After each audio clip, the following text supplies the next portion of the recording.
It is April 15th, 2022. This is the Wrestling Inc. podcast. Tonight, AEW Rampage, Friday Night SmackDown. I am joined by Alfred Konuwa, NYC Demon Diva Isa. I'm Glenn Rubenstein, and my love language is ranting. Welcome to the Wrestling Inc. podcast. Tonight, Rampage on before SmackDown. This bizarro world. It should become a thing. It should become a thing. I enjoyed it more. The introduction to the opposites. Yes. Alfred, what'd you think? Of Rampage or of the the format going one than the other this time. I had no problem with it. It's weird because it's very early here on the West Coast, but I'm a fan of getting out of this. As much as I love doing podcasts with you, it's better to do them early so that, you know, we can get out and have more time to go out in these streets. And I like it. I'm all for the 4 o'clock Rampage, 5 o'clock SmackDown. We'll see. You know, I don't think the viewership is going to be all that good, particularly because a lot of people here in LA on the West Coast are working at 4 o'clock. But we'll see what happens in terms of how this is going to affect them. You know, it puts SmackDown at a huge disadvantage to go after Rampage. Especially after that main event, which we'll get into, but I enjoyed that match. Now, let me make the comparison, Issa, Alfred. I'm sure both of you have been this way in other people's lives before, where, you know, maybe they'll have a date and maybe the date's so, and then come, I don't know, let's say 9 o'clock Eastern time, you get the text, you know, and they're like, hey, date was just okay. You mind if I come by for a little bit? You know, and that's really the main event of their evening, seeing one of you after they had the disappointing date. Imagine if they saw you at 7 p.m. Eastern, like, why even go on the date after? Why even go after the date after time in the waiting room in the nasty nest? Why even go on date ever? Why just go home, read a book, and fall asleep? Yeah, is Applebee's even open that early? It is. I can confirm that Applebee's is open that early. I believe it opens at 1 p.m. So yeah, we kind of had. You know, SmackDown was the refractory period tonight. Yeah, very much so. I mean, WWE seems like they're very much in a whole refractory period for the whole roster after WrestleMania. They're just kind of trying to get past WrestleMania Backlash, and then they're going to start doing things with their top stars. But yeah, very forgettable episode of SmackDown. That should be our after show podcast, the refractory period with Alfred and Glenn.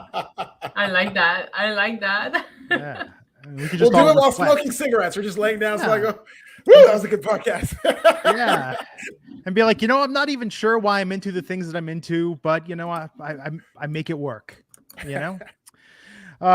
Yeah, but tonight it was a very different rhythm, very, very different rhythm. Starting off with the Rampage. We're going to get into it. We're going to talk about everything, but Alfred, first, what's going on in the news? Oh, everything is going on in the news. Stop me if you've heard this before.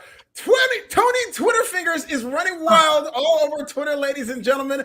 My favorite character in all of Twitter. You keep this up, Tony.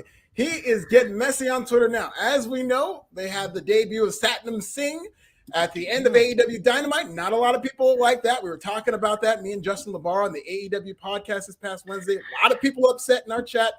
And rightfully so. It really was something that was kind of botched in terms of turning off the lights, getting people's expectations up. Tony Khan admitted this much on Busted Open Radio, saying that maybe, you know, he could have handled it better. But then the fun began when he went on to Twitter and became our favorite character, Tony Twitterfingers, for the second week in a row. Tony was involved in a Twitter controversy. It seems to turn into this on Fridays, you know? It's always on Fridays. This is the best wrestling show on Friday nights. It's better than SmackDown, better than Rampage. Tony Khan versus Twitter is the best wrestling show on Friday nights. And he went after all these fans, some of whom have like 100 followers. In fact, one of the fans had 105 followers, 106 now because I'm following the guy, at DJ Danny Duckett. Give him a follow. And Tony Khan insisted that he gets ratioed. So DJ Danny Duckett said that Tony Khan needs to hire a booker that's done this before, and Tony Khan took it personally, thin skin and all, and said that you need to hire this ratio. So Tony Khan really trying his hand at cyberbullying so that all those incels in the AEW fan base, and there's a lot of them, can go after this young man. And Tony Khan really getting in hot water. And a week after that bots controversy, which I think we can all agree kind of painted him in a light where he's got thin skin and is playing the victim, Tony Khan seems to be doubling down on this Tony Twitterfingers persona. What do you think about this, Issa? I'm gonna tell you something, okay? He went on Busted Open Radio, and he goes and he says that the lights out decision wasn't his. It was an expert that has 30 years of experience in the industry. Okay, what about the other 200 freaking thousand times you shut the light off for nobody to show up? What are you gonna blame it on? But this time, because people are criticizing you, Uncle Tony, you need to relax, bro. Like, come on, have a drink.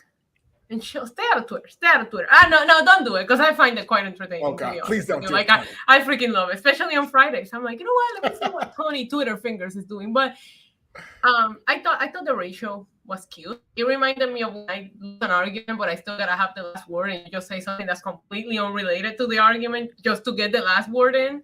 But overall, like, I get it. Just admit that you messed up. Just admit that you messed up and move on. He is the Elon Musk of professional wrestling.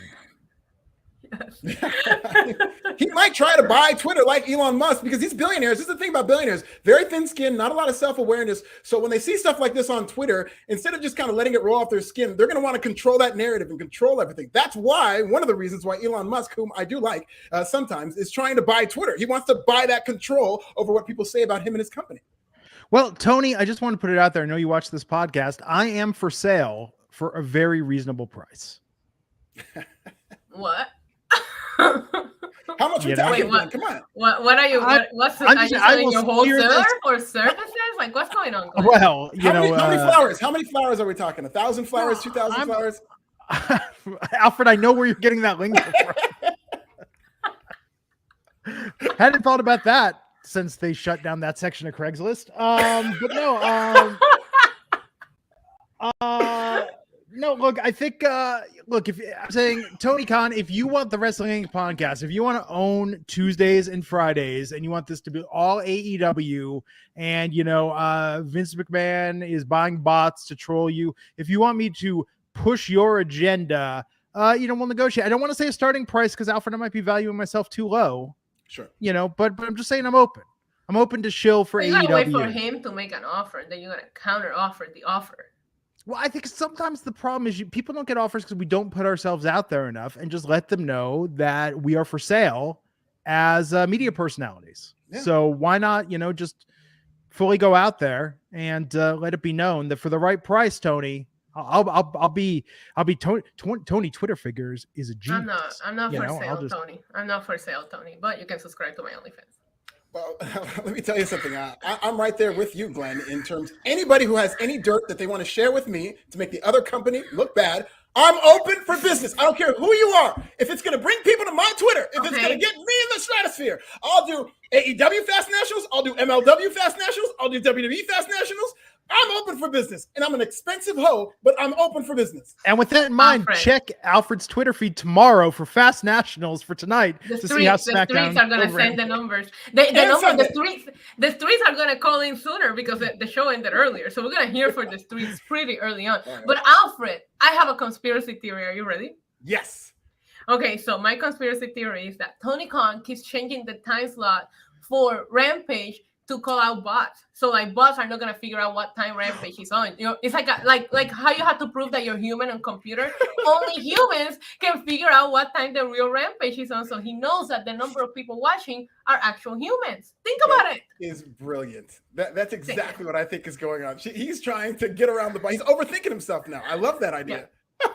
Heather Abud saying we're her favorite three: Destiny's Child, Who, Soul Decision, Who. Y'all are the ultimate three. Here's how old I am. I still think of Destiny's Child as a quartet. That's what an old man I am. Wow. Oh, damn.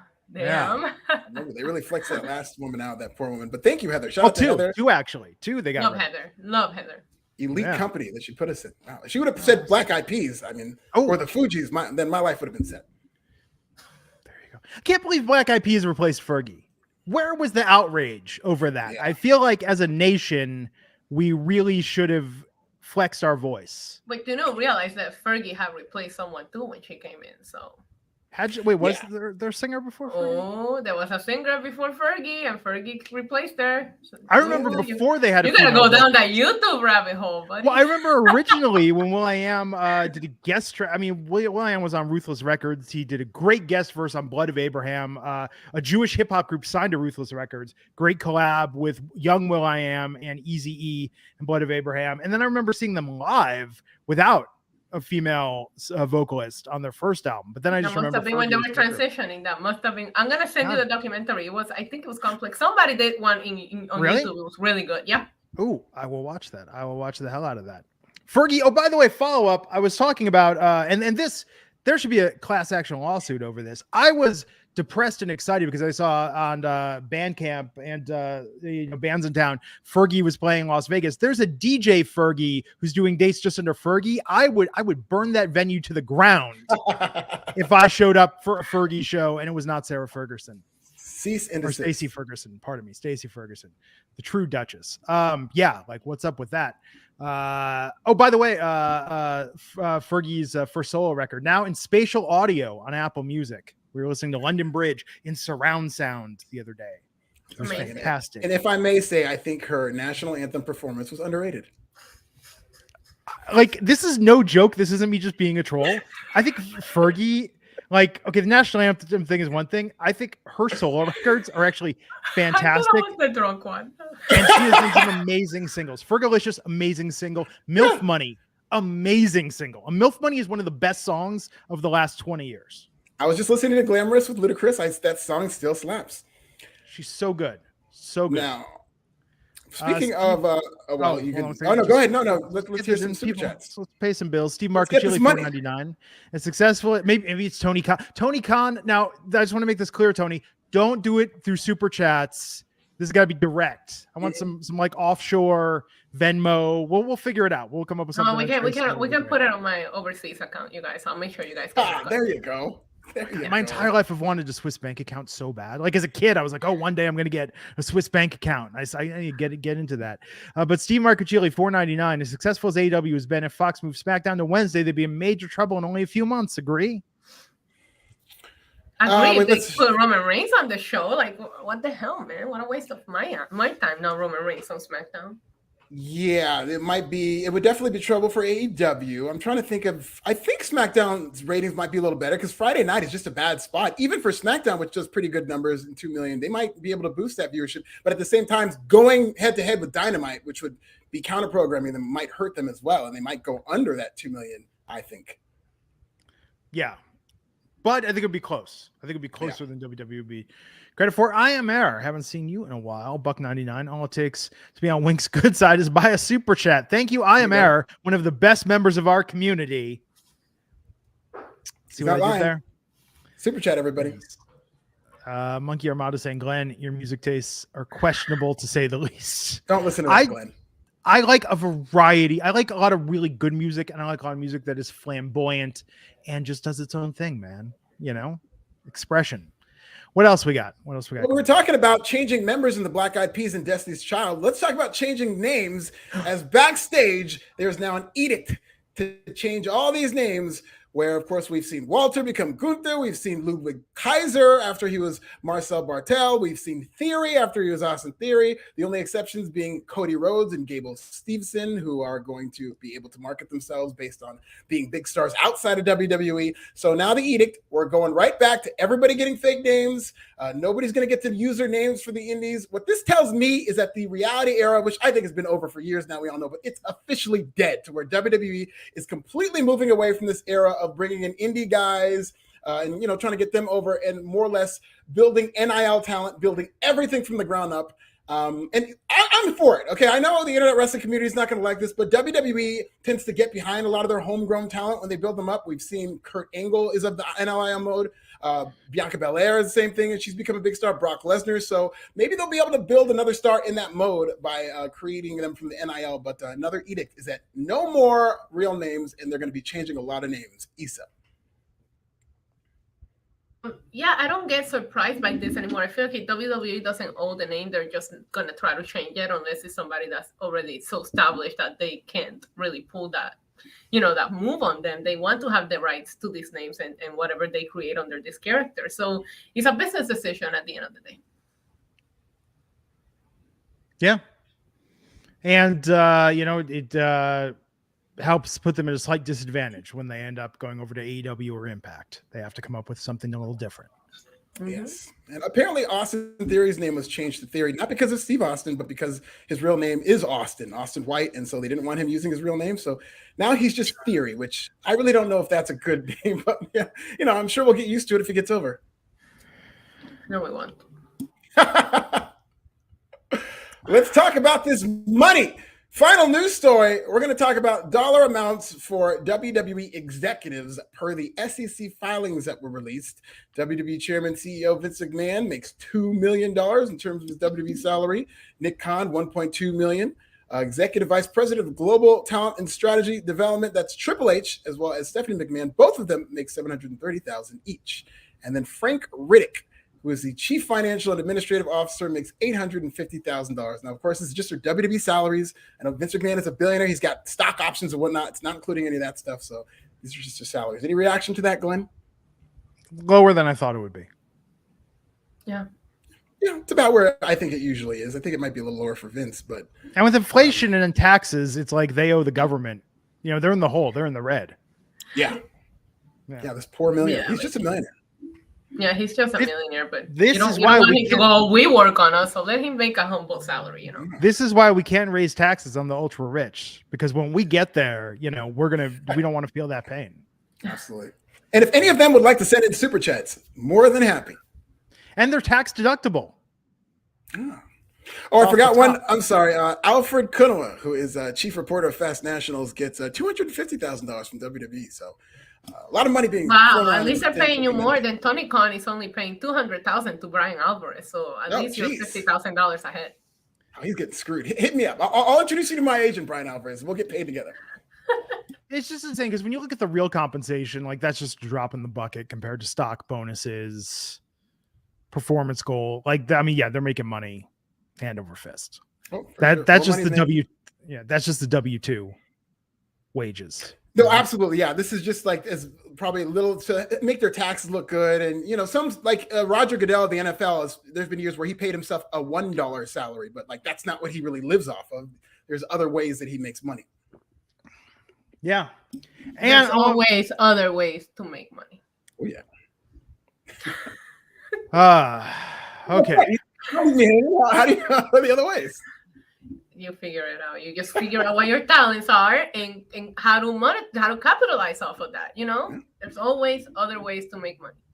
Right.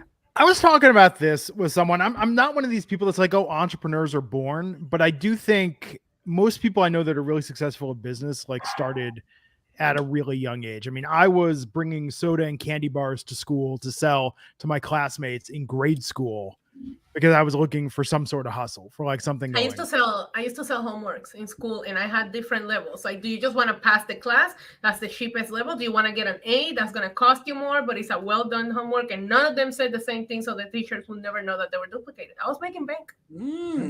See, she's a hustler. You've got all these. We got to do a podcast on all of Issa's hustles, because I remember you were telling us the story about WrestleMania Access, where you get the kid in there to get to the front of the line. I'm like, wait, what? I don't remember that story. And at the Super Bowl in Indianapolis, I made money teaching people how to do the salsa dance, because that's when Victor Cruz was super big. So I stood at the bar and started teaching people how to salsa. Which worked out because he scored a freaking touchdown at that Super Bowl, and there was some salsa dancing. So always figure out. There's always a way to make money, babes. Always. Issa gets it, man. It's true. Okay, so speaking of money, Alfred, we got a sponsor tonight. Yes, we do have a sponsor. Our good friend Conrad Thompson and First Family Mortgage is our sponsor tonight. Wrestling Inc. is helping make home ownership easy by partnering with Conrad and First Family Mortgage. If you're ready for your next home, hurry on over to savewithwink.com right now. Stop throwing your money away on rent. You can own a home with as little as no money down. Get into your next house with savewithwink.com. Here are some more details from the GOAT, Tony Schiavone. We'll see you back in 30 seconds. Hello, wrestling fans. Tony Schiavone here for my good friends at First Family Mortgage and WrestlingInc.com. Maybe it's time to buy a house. Buying my house was one of the best decisions of my life. And I want to tell you, I want that for you and your family. It's a competitive market right now when it comes to buying a house. I suggest you lean on the advice of an expert. Complete the fast and easy form, and a member of Conrad's team will be in touch very soon. Yes, go to Save with Wink. That's WINC, savewithwink.com to learn more. We thank them for sponsoring the wrestling. When podcast. Tony says, I want you to buy, like, I believe it. Like, it feels so genuine. I feel like he's talking to me too. I want to buy a house just for Tony Schiavone so that I don't disappoint him. Not in New York City, maybe in Puerto Rico, he can help me out. In Puerto Rico, no income tax. So, Oh, if only I could deal with the weather, we would have moved there. The weather is beautiful. What are you saying? Okay, I was there in November, and that was more humid than Florida in August. Puerto Rico, November. Very humid. Weather is gorgeous. It's hot and wet. No. That depends on what kind of areas you got into. In Vegas, it's been chilly and windy the entire time. Summer's about to start any moment now, apparently. Oh, I feel bad for you. Yeah, that's gonna be a hot summer in Vegas. Yeah, we'll see how it goes. But hot Glen summer, baby. Hey, Glen's gonna be wildin'. Hot Glenergy summer. Hey. It's so like it doesn't feel like we've been to IKEA, and that was like pre-Omicron. It's just like it feels like when all this is over and things are truly back to normal, it's going to be dangerous because I'm going to wake up at 3 a.m. and think like, I could go find a card game if I drive 15 minutes. There are places open. There's things I could do. Stuff could be going on, 24 hours a day. That's where it's going to be scary. That's where I'm going to need that Tony Khan bankroll to just put on the hard 8 at the crap table. Just parlay that shit. All of it on one hand. All of it on a hard 8. All of it on the hard 8. Yeah, just go for it. Why not? So let's talk about Rampage tonight. Starting off hot first with the Blackpool Combat Club. Bryan Danielson. I still want to call him Daniel Bryan. Bryan Danielson, Jon Moxley, and Wheeler Yuta. And of course, alongside them is William Regal versus the Gun Club. Billy Gunn, Austin Gunn, and Colton Gunn. Issa, what did you think of this 6-man match? All right, so hear me out. I was doing a watch along on my channel, and for the first 7 minutes of this, I was watching last week's Rampage. Why? I don't know. I clicked on. I'm brand new to YouTube TV. Okay, so don't hate.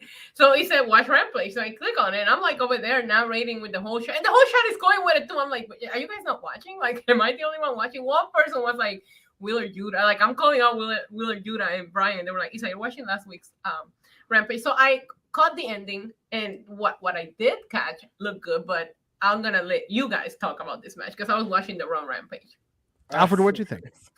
I thought this is a good match. This is a good opener. I love how over Wheeler Yuta is getting. They're doing a good job building him up. They've really committed to him, and they had a match with Jon Moxley designed to get him over, and it's done just that.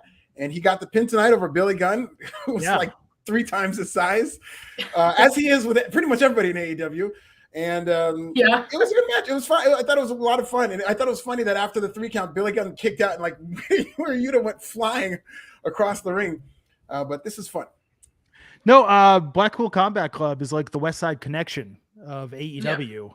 Yeah. And Yuta definitely stands to benefit the most from being next to these 2 massive superstars. Yeah. Based on the chat, I read that somebody said they need another member. Who would you guys add to it right now? Lee Moriarty, what they teased.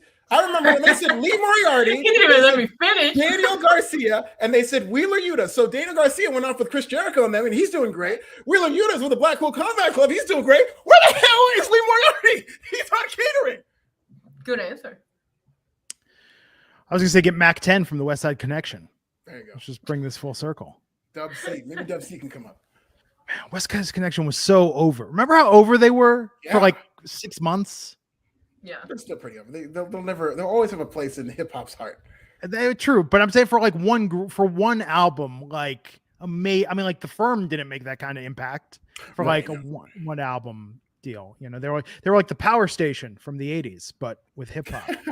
And I'm sorry, Issa, I did cut you off. I did kind of jump in there with Lee Moriarty. No, I thought it was hilarious that you've been thinking about this. Like, I appreciate that. Just haven't seen Lee Moriarty. He's the odd man out. What a surprise in AEW. This was a hot match to open the show. You know what's amazing about this though? This is what AEW does better. By doing these trios, as factions and giving them names and identities and making it feel like a real meaningful team up. This is how you make a 6-man tag meaningful. Whereas with WWE, it's always just like a tag team, the odd guy out, and it feels like it means nothing. Right. And they even call it trios. And I feel like there is a distinction. I feel like WWE just says 6-man tag because it's just whatever. We're just going to take these 6 men and do this. Trios kind of signifies that these are actual teams that fight together in threes. And, a lot of people have said this and a lot of people are clamoring for it, but I really do think that AEW should have trios championships. The only thing is that just between ROH and AEW and AAA and all these belts flying around, it just doesn't seem like belts really mean anything in AEW if everybody's got a belt. But these trios championships would be really fun. They hold your pants up. Yes, more belts than a Miller's Outpost, which will always be Miller's Outpost. But I've never got down with the rename to Anchor Blue. It'll always be Miller's Outpost to me. But no, look, this was a hot match to open the show. This is really good. It's going to do wonders for Wheeler Yuta and elevating him. Great use of William Regal. Fantastic match. Hot night, hot opener. I mean, Rampage owned tonight. SmackDown wasn't bad, but it's tough to follow that. It's like dessert first, man. 2 weeks in a row. I think that 2 weeks in a row that Rampage really has delivered. And let me put this over. Props to TK, who has not paid me yet, but this is just a taste, Tony Khan, of what you're going to get. It was live tonight. It was live.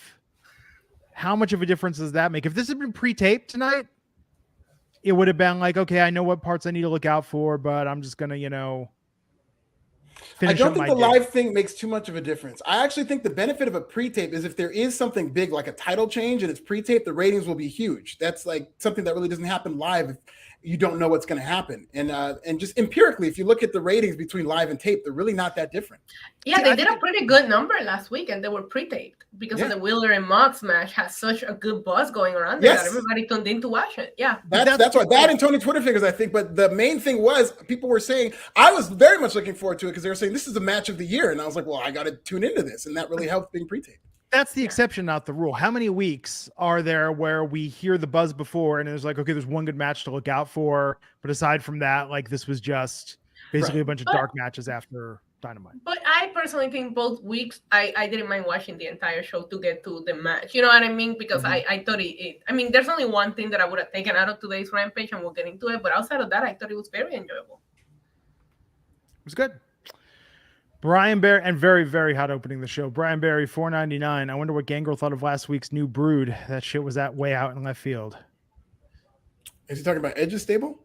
I believe so. Yeah, he's talking about the AJ Styles and Priest match with Priest taking the knee and the lights going on and him disappearing.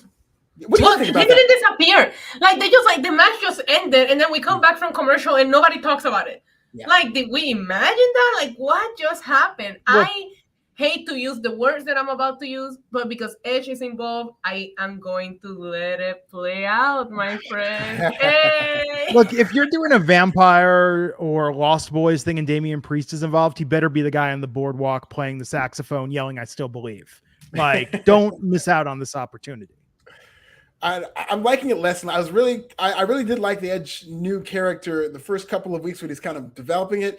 Ever since, nothing against Damian Priest either. I just feel like he's kind of miscasting this, and it just seems very off so far. They really because Edge just seemed to become evil and darker. They never alluded to it being like supernatural until this Monday. Outside of that, it was just like Edge is going to a darker place, and Damian Priest is choosing to follow because he believed what Edge had to say when he turned into this character. But now it got supernatural, and that's why I said I gotta let it play out because we haven't really seen a lot of that. I like the promo that the two of them cut on the Raw after Mania, but it was never alluded that it was going to get supernatural. So that's where it felt a little bit weird for me on Monday. Why doesn't Edge just say that I've always been a vampire? I've had you all fooled. You knew who I was. I've tried to live and walk among you. Oh my God, do you think that he turned Damian Priest? Yes, that's the idea. That segment. I want to see that segment. Like, give me that instead of that match. Yeah. Be some solid stuff. How do I get, like, you think they went to a cemetery and just drank each other's blood? Like, oh my God. We need to know, right? We need to know how this all happened. They probably played that game, that vampire game. You know what I'm talking about? No, like, this is a vampire game? Okay. Yes, there is a vampire. There's a whole freaking like murder that happened because these people started believing they were playing the game and they started believing that they were real vampires. They really would go to cemetery, drink each other bloods, and then they went on a killing spree, thinking they were vampires. God. Why do I always make it so dark? Way to bring it down, Issa. Maybe they're playing the game, that's all. Yeah, if you believe hard enough in anything, like you can convince yourself. There is like stories of people drinking O'Doul's thinking there was alcohol in it, and they so wanted to get drunk that they got hammered off of O'Doul's. Okay, well, first off, there is a little alcohol in O'Doul's. It's not completely non-alcoholic. You know, come on. No, I'm a lightweight. I can actually get a buzz off drinking like 3 O'Doul's. What? There's like 0.001%. No, dude, I'm dead serious about this, and it works. If I take a breathalyzer test, it happens to one cocktail. Like I'm done for the night. I've got more Scottish in my blood than there is alcohol in O'Doul's. Yeah, Glenn, I'm gonna bring you on one of my streams because I do like a shot for certain things. I want to see how drunk you end up after like 10 minutes in my Yes. I'm a lightweight when it comes to this stuff. It's we're drinking O'Doul's next podcast. We're drinking O'Doul's. Let's get some O'Doul's. I do enjoy it. O'Doul's is the best of the non-alcoholic beer in my mind. It's kind of like a little bit of like a beer soda. Like it's very smooth though. I do sober October every year, and I do parched March where I don't drink for the month. And if I feel like having a drink and just kicking back, I'll drink an O'Doul's. Yeah, there you go. So let's talk about the Butcher versus Barrett Brown. And if you got up to get a beer during this match, you missed the entire thing. Speaking of the one thing that I would take away from Rampage, they did this match to make the Butcher look somewhat strong before Wardlow just ends his life next week. So I this doesn't make me believe anymore that he's beating Wardlow. So why put it in the show? Yeah. Very quick. I mean, they did need to do something with the Butcher after just bringing him. Yeah, have Wardlow kill him. Have Wardlow kill him. You're gonna do something with him? Have Wardlow kill him. And I just meant do something after they rolled him out. They needed to at least make him look convincing because it's just so random that they just brought him back. And it's like MJF is like, oh, I'll show you. I'll bring this guy who hasn't won a match in a couple of months.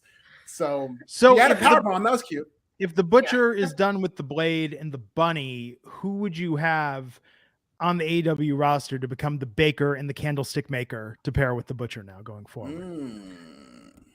That would be a good trios. The Butcher, the Baker, and the Candlestick Maker. Yeah, that'd be a great trio. We just gotta figure. You know what? Lee Moriarty can be a Candlestick Maker. If we just can we get something for Lee Moriarty? Can he hold the candle on television? Can we do something?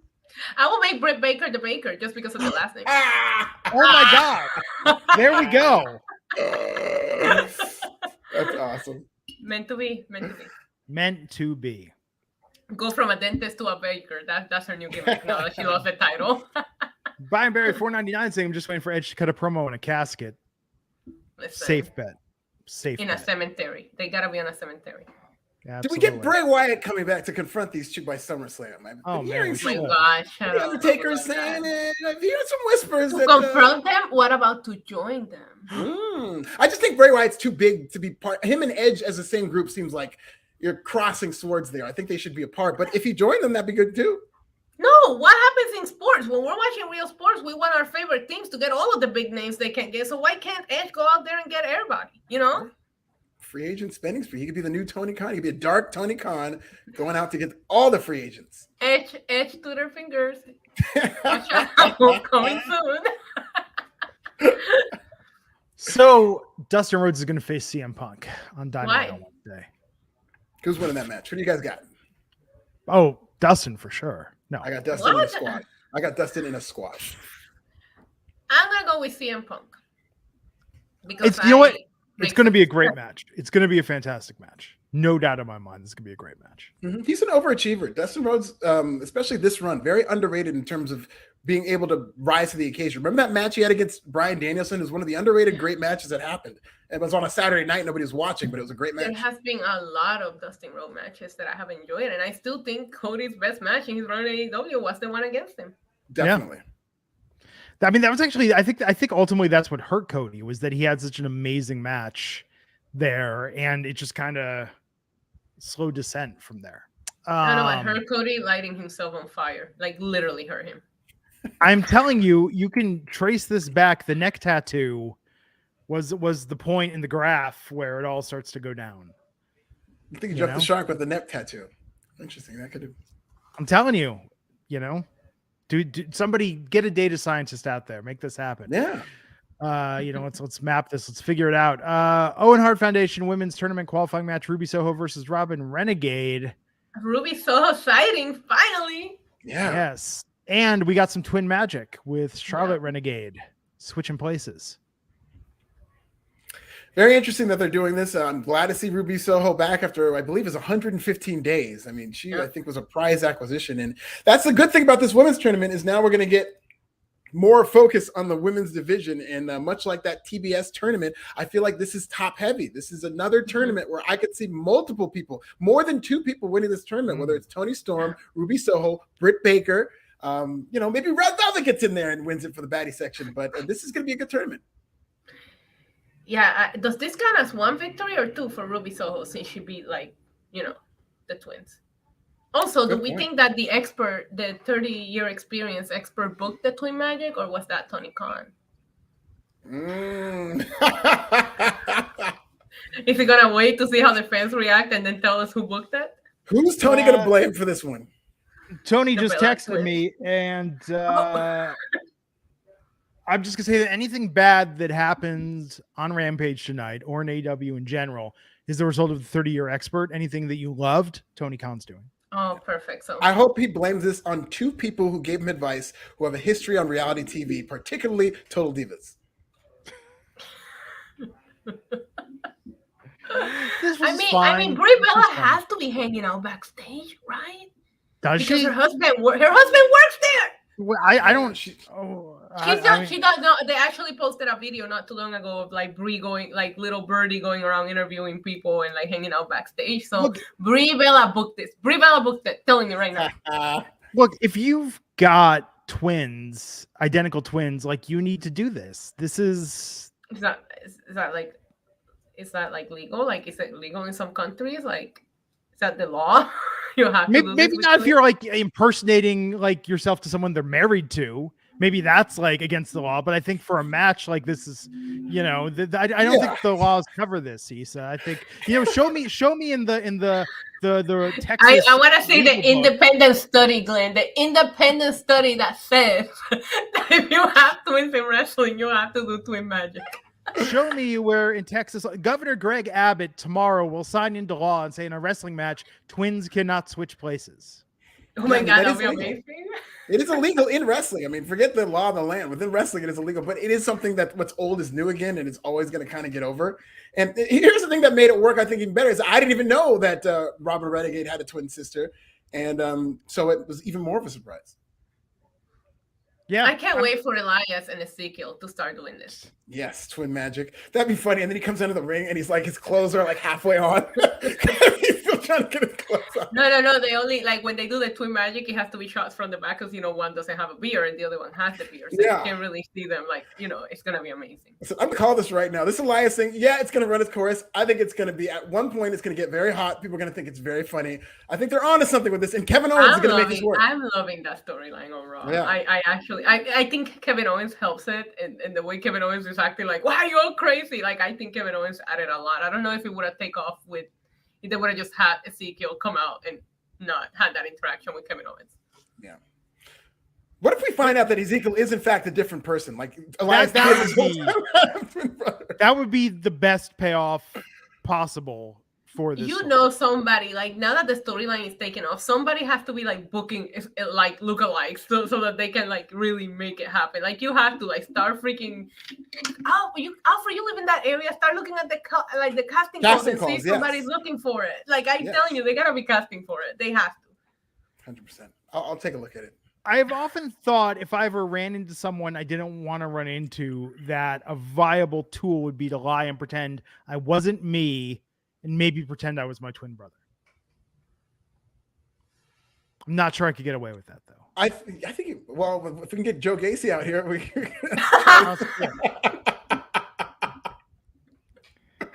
You're cuter than Joe Gacy, Glenn. Definitely, yeah. I mean, he's got that crazed look in his eye, Let me see your crazy look, Glenn. Yeah. Oh, okay. Come, chill, bro, chill. Oh man, I got chills. Yeah. I know, me too. I'm scared. I'm gonna leave now. You guys wrap it up on your own. Okay, Ruby Soho won this match. It was good to see her. It was good to see her. Like, I like the twin magic stuff. Always pop for that. Yeah. You know, my favorite. Okay, so I love the twin trope of storytelling. My favorite one is actually in the Richard Pryor film Moving, when he has his two sons who are identical twins. They move to Boise, Idaho. They go to their new school, and one of them shows up and they go, "I thought there were two of you." And he was like, "Oh no, that's my middle name." And he and his brother decide they're going to split the class load. And like one of them just hangs out in the bathroom all day while the other one goes to class. Yeah. And they switch in the middle of the day. That's probably my favorite use of the twin trope ever. That's great. Moving with Richard Pryor, highly underrated film. Highly underrated. One of his Richard funniest. Pryor was an underrated actor in terms of his movies. He was at Brewster's. What was the movie he was Brewster's with? Millions. Yeah, Oh my Brewster's God. Millions, right? That's One of my a great favorite movie. films of all time. Yeah. I've been preparing my entire life. Tony Khan, leave me money where I have to spend all the money to get your actual fortune. I've been preparing for this. I've been thinking about this since I was 8 years old and saw Brewster's Millions in the movie theater.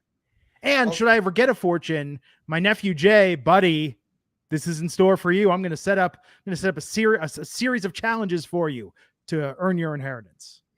The comedian Godfrey has an amazing impression of Richard Pryor. You've got to see it. I'll have to check Got to it see out. it to believe it. We'll check it out. So let's talk about the main event. What is the difference between a regular death match and a Texas death match? Because that's what Hangman Adam Page had versus Adam Cole tonight for the AEW Championship. It's a different the counting to 10. No, it's because a Texas death match is in fact in Texas. No, you're making too much sense, and this is wrestling. So let's like really think this through, okay? I mean, I think it's that simple. I hate when things make sense in wrestling. I don't.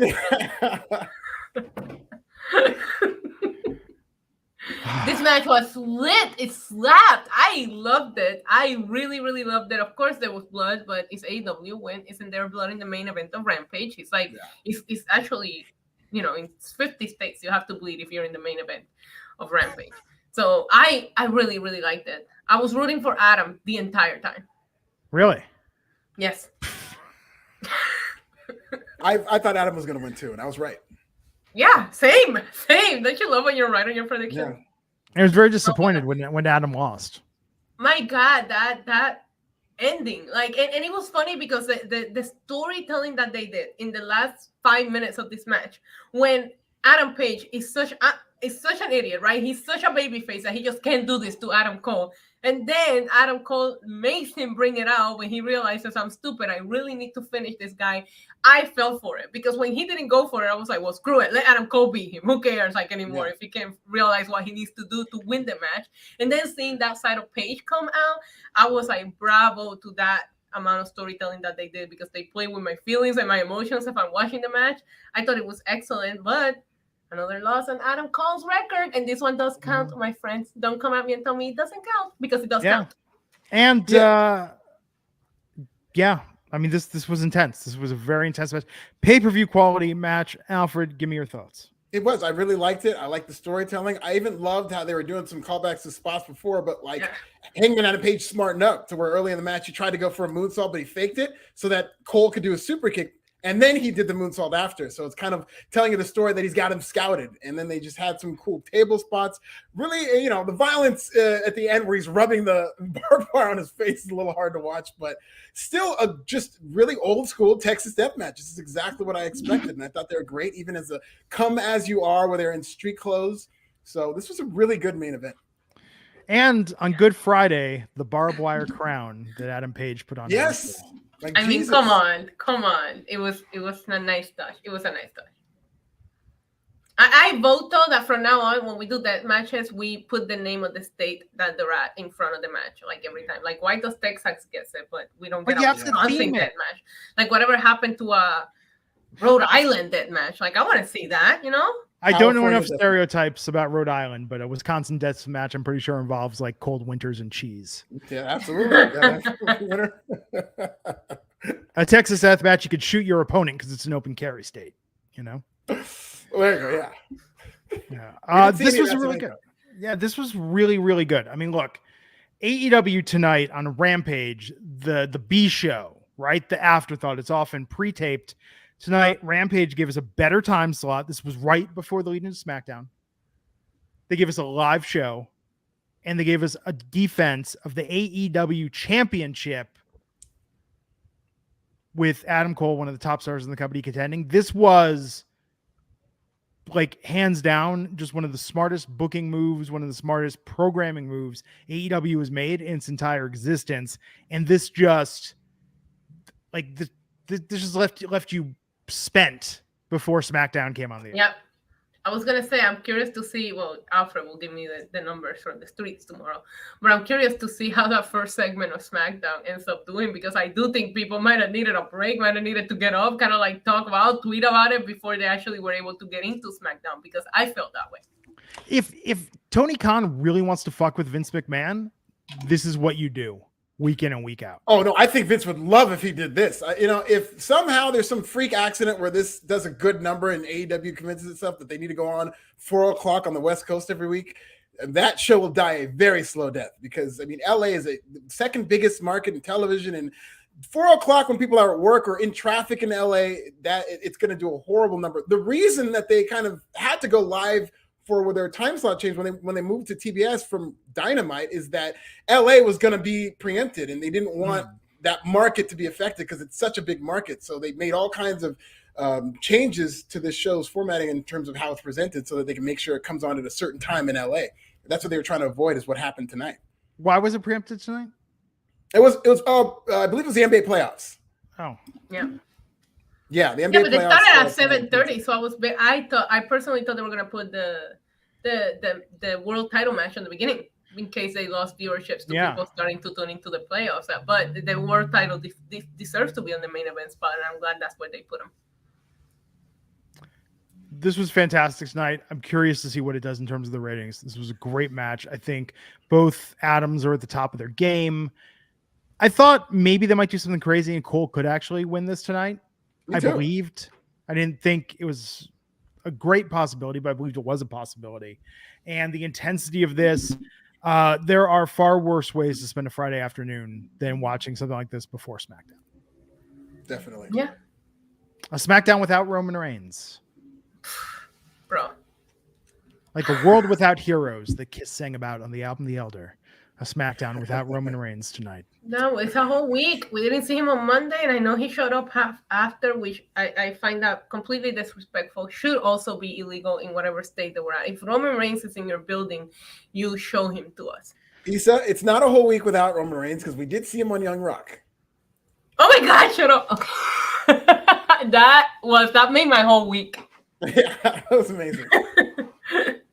But it's SmackDown, that you have the show open with this amazing. I actually love this promo from Randy Orton, but the Bloodline is saying this is where we reside, and we don't even get to see the head of the table, the tribal chief of the Bloodline. But if they're just trying to focus on the tag team until we figure out who Roman is going to face next, I feel like they're kind of building up maybe Bobby Lashley on Raw, maybe Drew McIntyre over here on SmackDown. So maybe give them a couple of weeks to get some credible wins to see who goes next against Roman. I think they're doing a good job at taking the spotlight off of Roman for a little bit until they figure out what's next. But they got no one for Roman. There's nothing for Roman that is. I volunteer. I'm right here. So, I mean, That's a believable challenge for Roman. They got the pieces in place. They could do Drew McIntyre. They could do Bobby Lashley, which I think they will down the line. They could even do Seth Rollins, who did beat Roman Reigns by DQ and never got his rematch. And Shinsuke came out last week. So I think there is a couple of people, but for now, until they establish that next feud, let's focus on the Usos and RK Bro. So let's talk about that tonight. We had Randy Orton, Matt Riddle out there tonight, warming up the crowd. Confrontation with the Usos. Still in limbo. Are they going to get this unified championship at Backlash? That was confirmed tonight. But tonight they set up that there was going to be a main event, a one-on-one that we were going to see tonight. And, because we saw that tonight with Riddle versus Jimmy Uso, that definitely means we're going to be getting Randy Orton versus Jey Uso either on Raw or SmackDown next week. Like they're going to drag this out. But this is now the de facto biggest feud in all of WWE. I expect this to main event WrestleMania Backlash. I mean, even if Roman Reigns does face Shinsuke Nakamura, I expect this match to main event. It's a big match. You got a lot of big stars in the match. They're going to unify these titles. I expect this to be the main event. Same. I'm going to go get a shot of espresso. So while I'm gone to change it up, Alfred, why don't you talk about the things that turn you on the most about Roman Reigns? While Please, Alfred. I mean, the list is endless. I mean, the hair, you got the great smile that he had kind of put in there with the dentist. I mean, what turns you on about Roman Reigns, Issa? Everything. I should say, beautiful man. What doesn't turn you on about Roman Reigns? No, he's absolute perfection. I actually really just like the character that he's playing. I think that there's something about a character that backs up what they're talking that I find, amusing. Like, I personally like winners. Like, why would I become invested on somebody that loses all the time? I'm a Yankees fan. We're trained this way. Our brain is trained to, you need to like people that win. He wins all the time. Why wouldn't you like winning is fun. Some fans should try supporting winners and see how good it feels every once in a while, As a Green Bay Packers fan and rooting for your defending champion Milwaukee Bucks, they go on their spree to defend that championship this year. They're going to the playoffs against those pesky Bulls. Bulls are going to be tough, but the Milwaukee Bucks are going to defend. So I too love winners, Issa, especially when the Bucks repeat. Now we're talking about winners. What about losers? Okay, we have to consider that all good things come to an end. When do you see this Roman Reigns title? Never, ever. Never. Do you think he goes all the way? Do you think he goes all the way to the next WrestleMania with the title? Listen, I was trying to be realistic, but you're gonna tell me that this Young Rock tease and what was exactly said doesn't make you think, oh my God, they really are going to try to do this. Like, every once in a while, I know I fantasy book something, but when they start messing with you and playing these kind of games, it's just like, I wasn't sitting here thinking it's gonna be The Rock. I personally think that's one of the very last money matches that WWE has left in their back pocket to pull out and sell some tickets. So if this match is really a possibility, yes, I see him going all the way to WrestleMania with the titles and maybe even past it because I want him to beat The Rock. I was thinking about that. I wonder when they shot that. I wonder if that was even shot well enough in advance of this WrestleMania. They thought, I mean, it's an evergreen reference. No, it was shot recently. Well, I don't know when it was shot, but when you see the stats that they put for Roman Reigns, I mean, the WWE title was edited. That's in post though. Post, it's editing. They could have put anything there.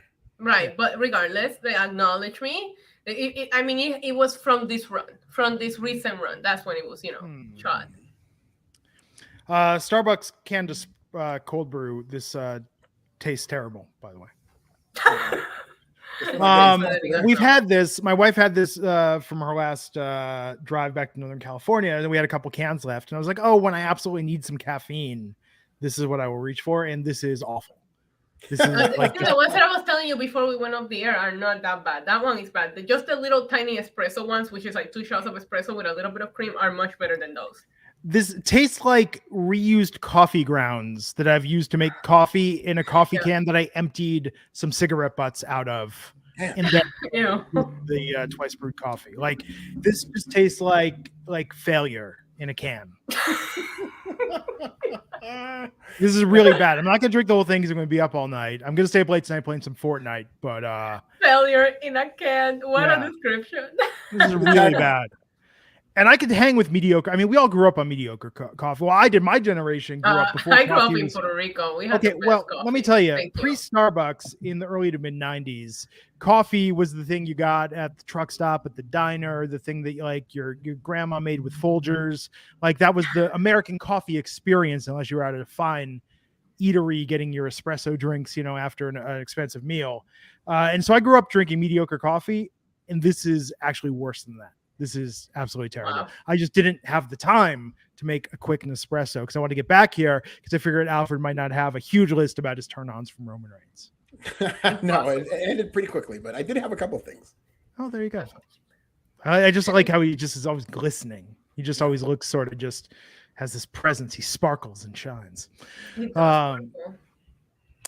So let's talk about promos themselves. I thought tonight with Orton, this was good. With Riddle, this is good. What confidence they are giving them with the Usos that these are the guys that WWE is essentially going to let carry the show between now and Backlash. Like, I don't even know what Roman's going to do. I think almost having Roman on TV is going to be challenging because what do you have him say?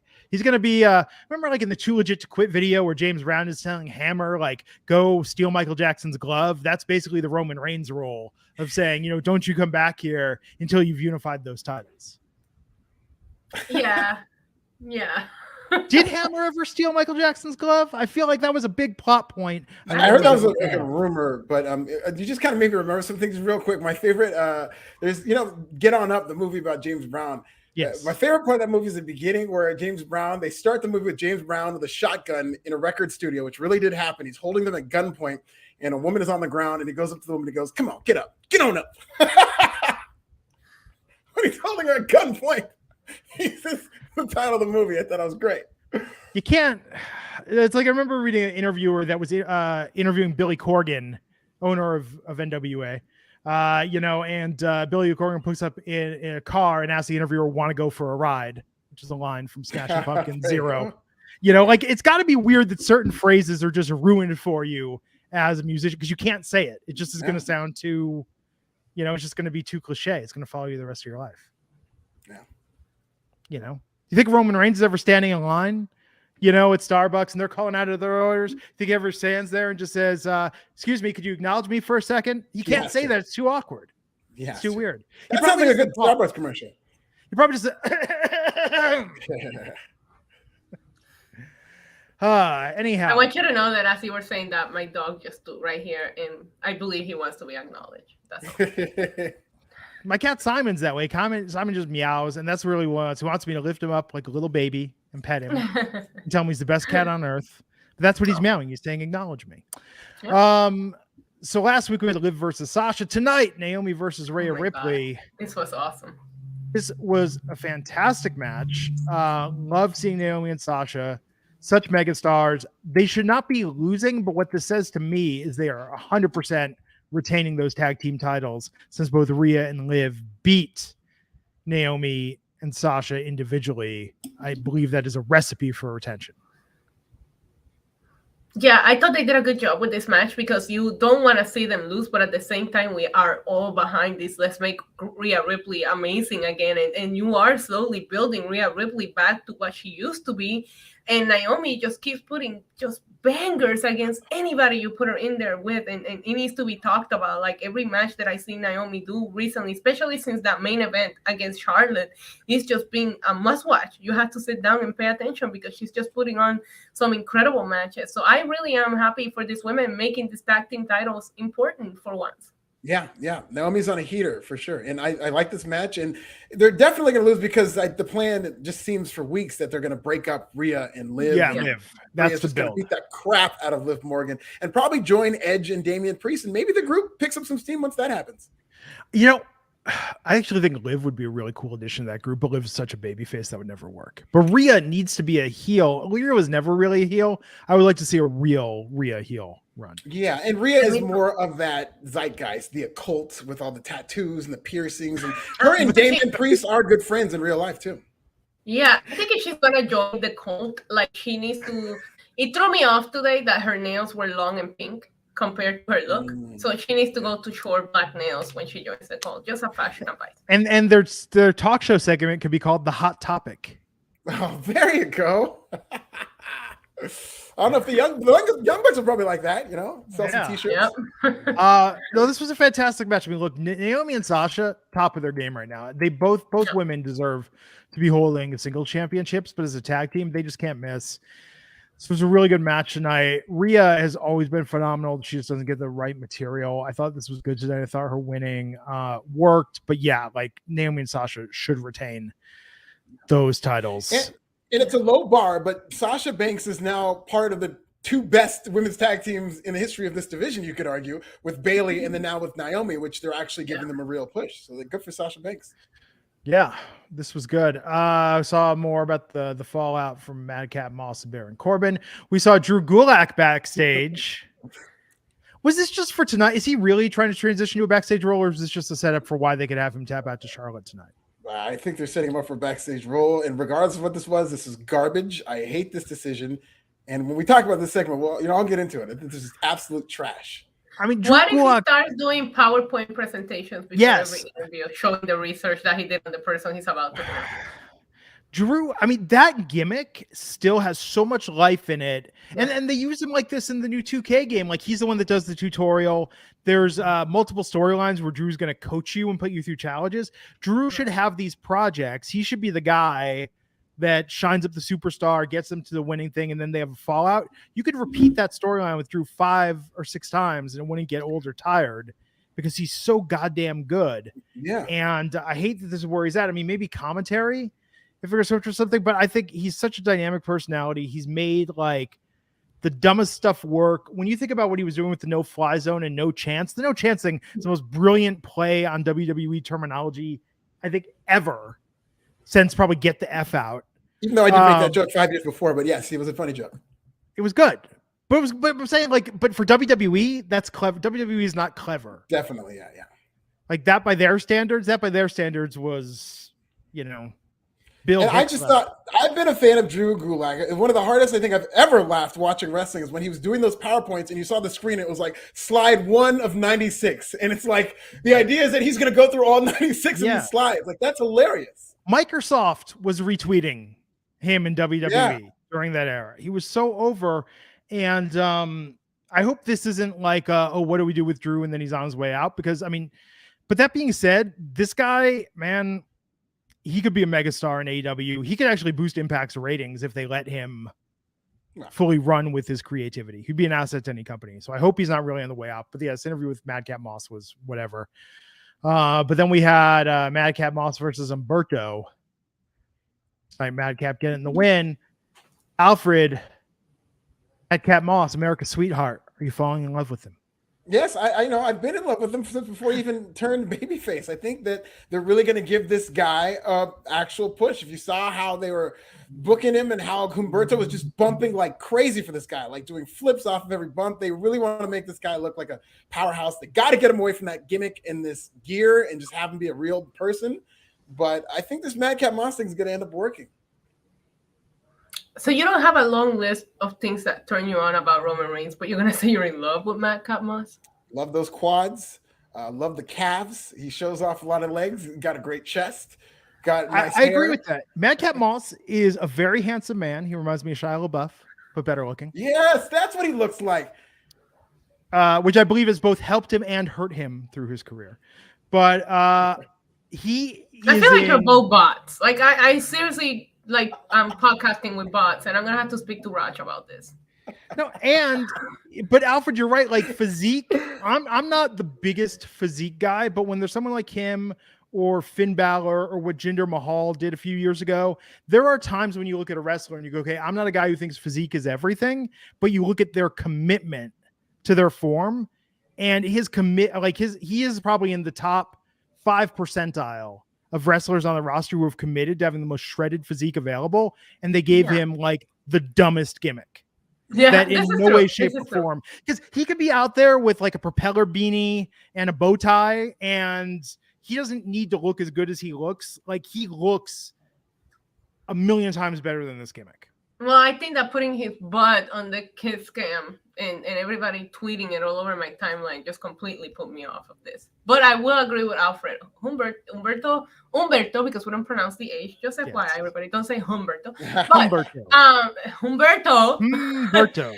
Oh, listen, wait till we get to Raquel pronouncing her name. We'll talk about that. But he was bumping. Like, he really made Madcap look like $1 million tonight. It takes two to tango, but I just can't. I am not invested in this. Haven't been since they got together. I like the jokes, but you like the jokes. The jokes were the one part that was working. I liked it when he impersonated Drew McIntyre. Like I popped for it. I can't help it. But they need to do something else to be able to like get me invested into his character right now.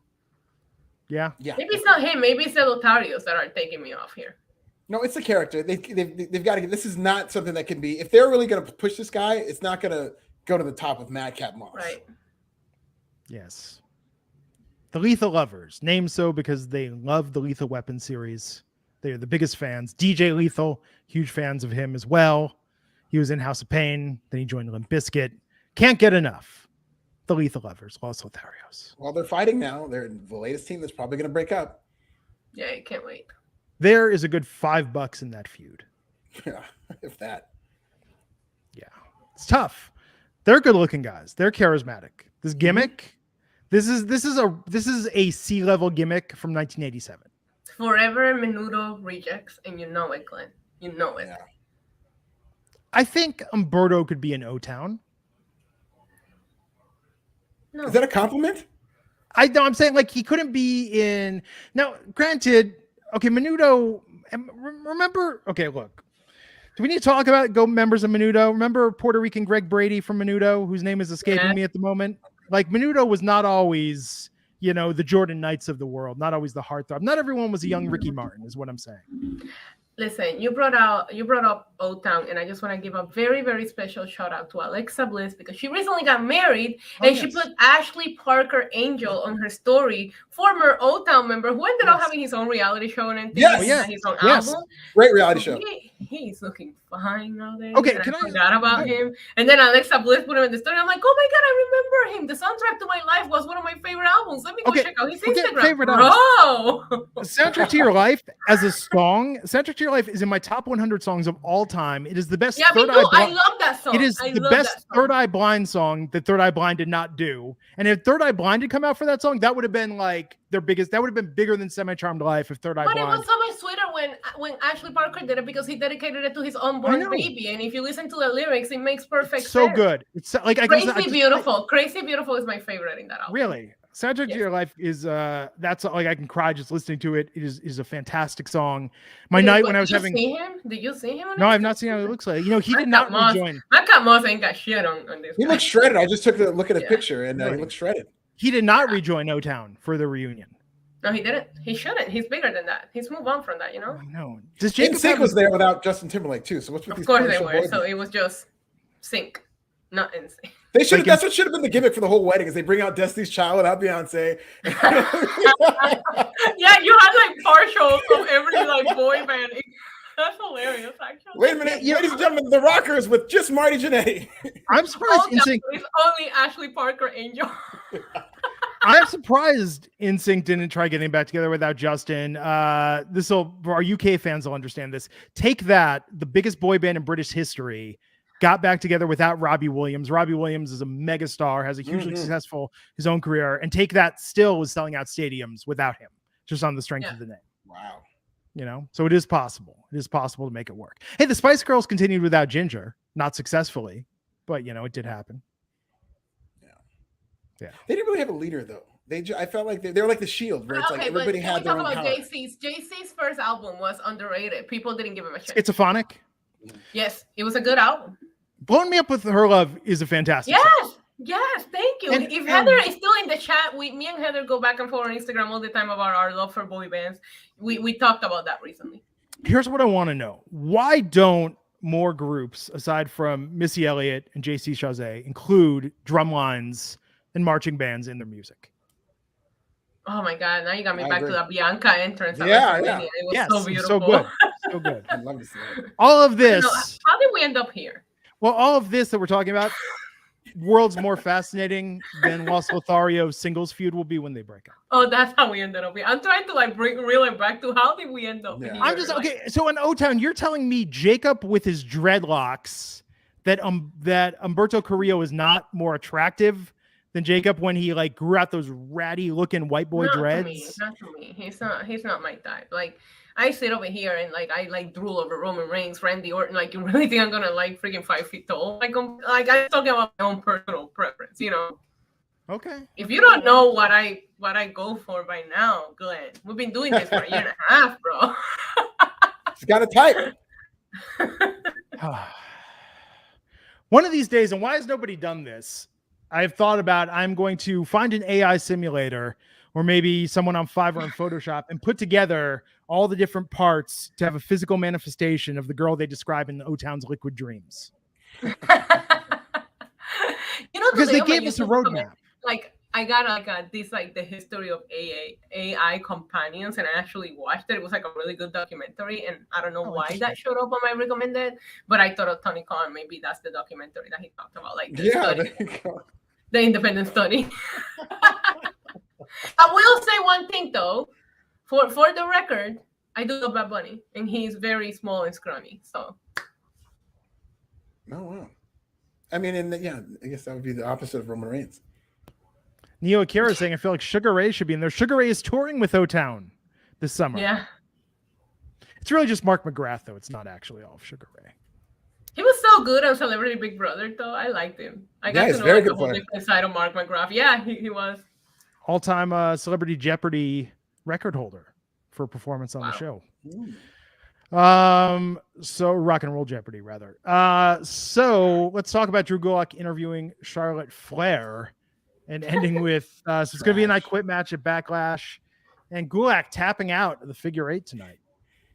I hated this. This is like such an insult to our intelligence in terms of like Gulak just a year ago was this grappling technician, and that's what he's pretty much known for in his gimmick, is that he's this guy who knows holds, and then he can't get out of a figure 4 with Charlotte Flair. Because as an interview, he just loses all of his powers. He's not a wrestler anymore. He just doesn't know what he's doing. It's ridiculous. It's very insulting to my intelligence. It's a waste of Drew Gulak. I hated everything about this.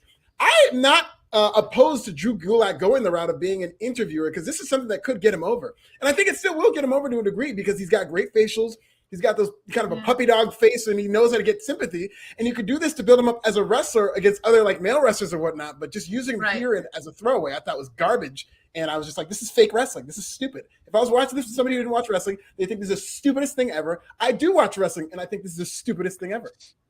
See, Alfred, to your point, like before it got to where it got, I think that you could really push this if you do it the serious way, not just feeding to Charlotte. Because I hate the backstage interviewers asking the stupidest freaking questions. Like, why don't you ask what we really want to hear? Which he did. He was doing that. He started interrogating her about the tap out at WrestleMania. And I'm like, I could get behind the gimmick up to that point until Charlotte snapped. I was like, I could get behind the gimmick about an interviewer that's going to ask the actual real questions and not the stupid questions that we see everybody always ask backstage.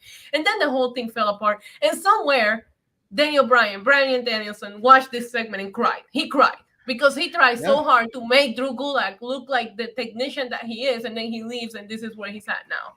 Well, in the spirit of Onyx and thinking, but wait, it gets worse. Next week, is Drew Gulak going to challenge Charlotte to a match? Of course, we know he can't get any offense in, but then have Charlotte humiliate him once again. They could just have like a grappling match where, Oh, no, he will go out there, and before he does anything, she will just annihilate him. Yeah. Yeah, might be an intergender. Who knows? This does not look like it's going to bode well for Drew Gulak. Watch him actually still get overdoing this, and they'll just take it away from him.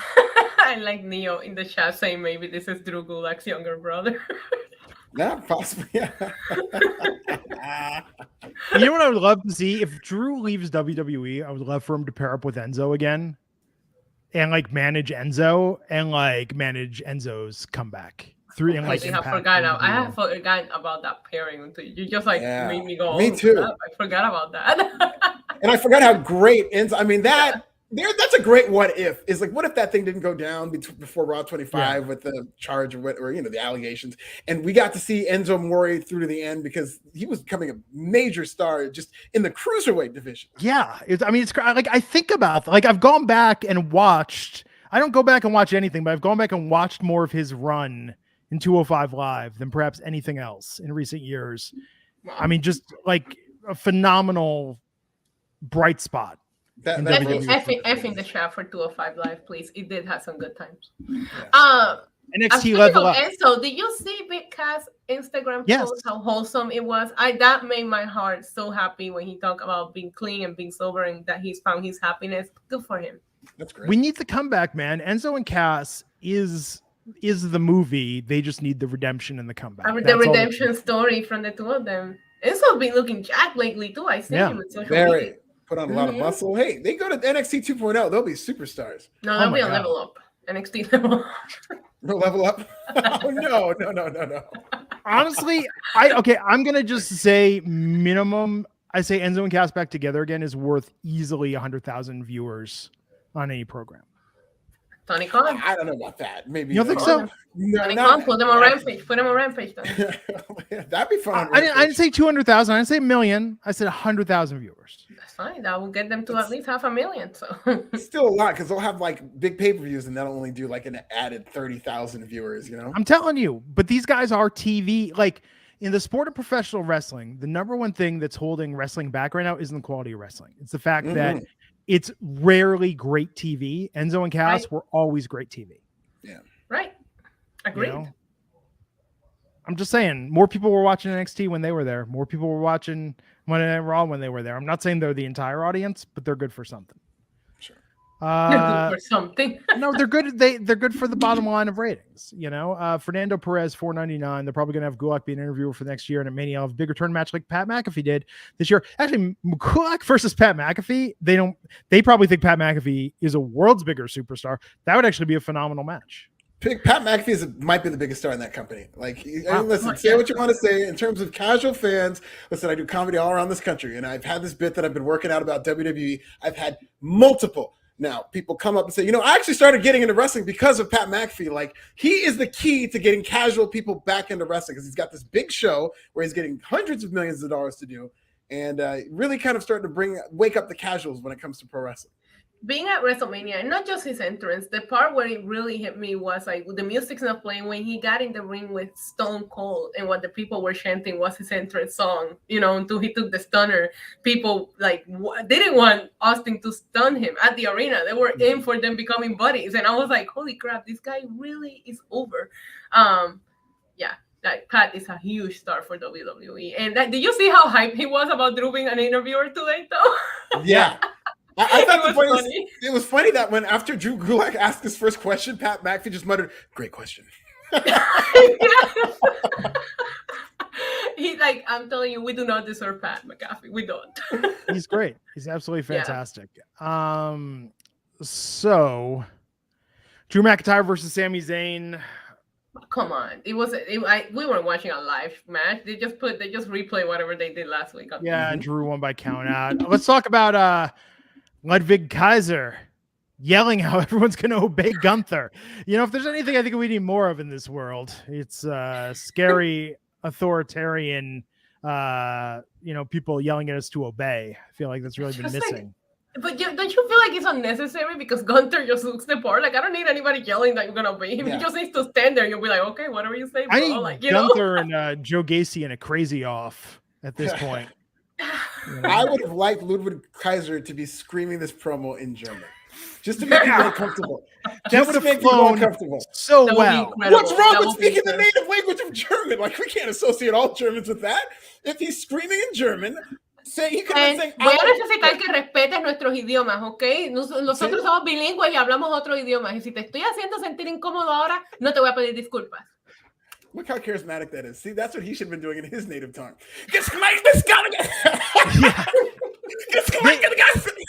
That would have been the bullshit they stuck Jinder Mahal with. They know what they're doing when they do that. That's the dog whistle. No. I'm sorry. That Punjabi celebration still slaps. No, not that. I'm not talking about that. I'm not talking about that era. I'm talking about the stuff they did having him beat Titus on 4th of July. You know what I'm talking about with Jinder and what they pulled. They know the heat that they're getting. They know exactly what they're doing. I mean, if we're going to live in a fantasy world of WWE, okay, we don't have any of that stuff. We just live in this protected fake WWE universe. If you want to connect with real people and people who actually watch TV and consume and think about things in the real world context, you gotta throw a little bit of edginess into it. Yeah, why aren't we getting? Never mind. I'm not even gonna say what. I need German. No, promos. say it. You can't take it. Okay. I need them to bring. You know what I need? Who's the other guy that they have? Fabian Eichner. They need to come in and they need to change his name to Adolf Eichner. Okay, listen. There are people named Adolf in the world. Adolf Eichner. Okay? Well, Dolph Ziggler. Dolph is the new Adolf. He could be Dolph Eichner. Okay, and then like his henchman. Let's get some edginess in wrestling. Yeah, it's like Adolf Hankler, And yeah, exactly.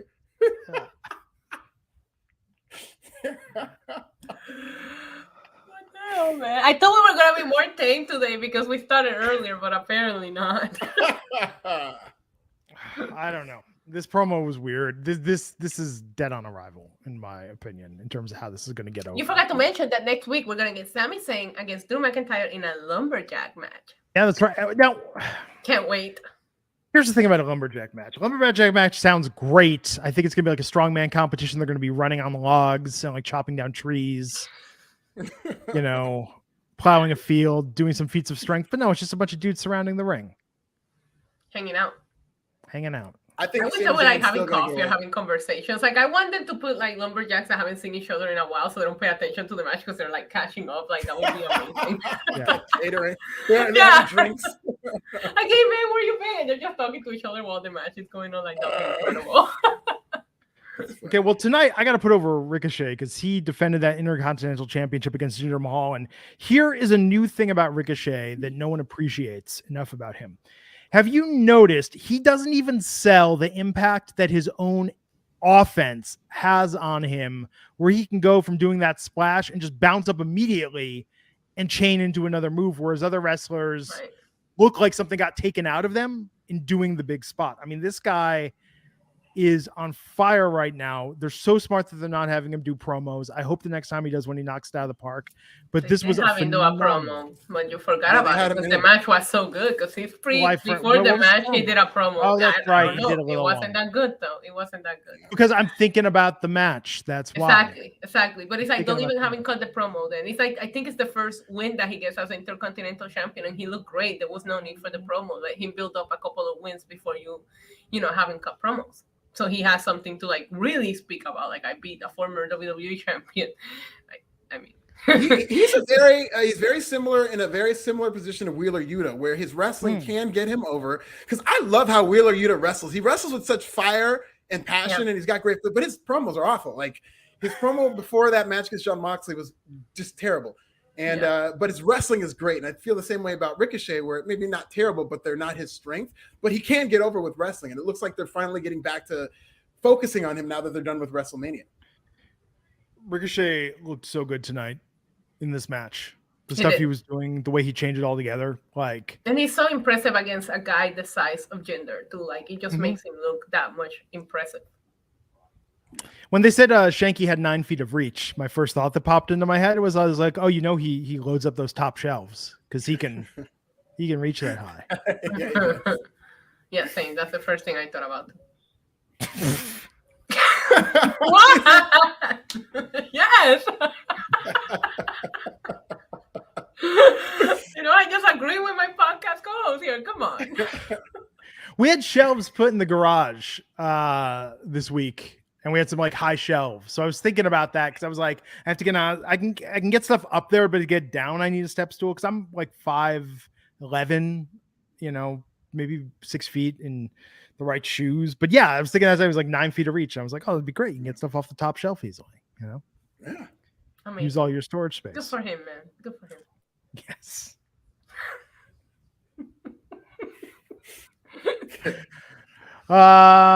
So Ricochet won that defense tonight. Butch ran off in a huff. The Newsies might be breaking up.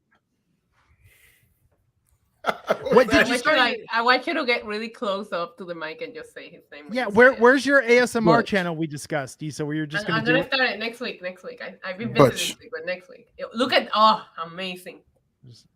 Butch. It's like an ASMR.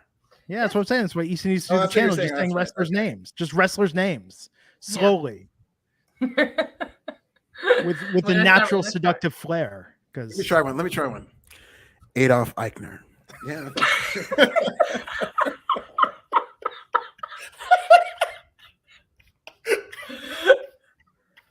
Bro. It rolls right off the tongue. Really does. The more you say it, the more I like it.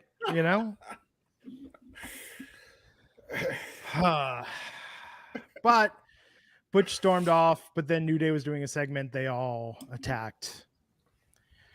Look, here's the thing. I pop for this every time, but I think they're running this John Cena ruthless aggression thing against Kurt Angle. I feel like they've now run this into the ground. Yeah, they need more clips. Yeah, this is all we got. Yeah. Really? I think John Cena's going to come back to lose to Cody, maybe? No. Not anytime soon. He's a very busy man.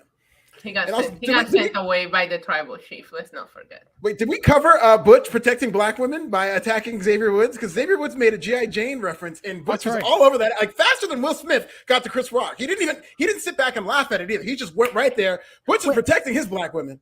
Who was he talking about? I thought they were making a reference about Butch and G.I. Jane. I didn't know who Possibly. was There was a G.I. Jane reference, and Butch was having none of it, and I think that was to protect Jada Pinkett Smith. We stand Butch. We stand Butch. Here's what I want to know. When did G.I. Jane become an insult? Because one, it's a pretty good movie. Two, Demi Moore was in amazing shape. She was a badass in that film. Like, I don't understand why that's a pejorative. It became an insult because Jada Pinkett Smith suffers from a hair loss condition. So that's the reason why she shaved her head. So, and she's been very vocal about it. It's not necessarily an insult per se, but to her, it was because of her medical condition. That's how she took it. That's not how he meant it. And right, agreed. Will Smith overreacted. I personally, let's just be real. She's just trying to embarrass Will Smith more. But yes, we'll she's ruining his career. She's ruining his career. 1,000%. But that's not a conversation we need to get into now. He's ruining his career to save what's left of hers. All I'm going to say is Tales from the Crypt Demon Knight that she co-starred in is a fantastic film. And if you've not watched it recently, like that should have spawned multiple sequels. I hope she gets to make a sequel to that at some point. Such a good film. Billy Zane's in it. No, Glenn. Like I get where you're coming from because it was good, but just let her stay over there in her little Facebook show and let her like stay contained over there for now. Okay, great. Speaking of John Cena, I finally watched Daddy's Home and Daddy's Home 2 last weekend. Wow, what a productive weekend. I like to put Daddy's Home 1 was better than Daddy's Home 2. Daddy's Home 2, I just said too much. Here's my thing. I like now because I can't have the sound up when my wife's sleeping and I say playing Fortnite because with our surround system, like you just can't sleep through that. So, and I can't really wear headphones easily and play Fortnite because I don't like to talk while I game. So I just put movies on the iPad and I have the movie going on the iPad and kind of watch that while I'm playing Fortnite. You know what I'm going to start doing? I'm going to start taking a shot of alcohol every time Glenn flexes about his surround sound. So cheers to you. It wasn't expensive. Hey. I'm just saying, like, and this is what kills me about that. That's going to be our drinking game. I spent less than $1,000 on the entire system for the receiver, the speakers, everything. It was really getting it in the ceiling and the walls and the wiring. That was the part. Does this count as another flex? And that's another flex. You got to take a shot. Come on, let's go. Look, and if you're renovating your house or you're installing it, do what I did. One of the smartest things I ever did. I had them put 2 additional speakers in the kitchen so I can hear the TV in the kitchen. And definitely a flex. Definitely a flex. And I had to put one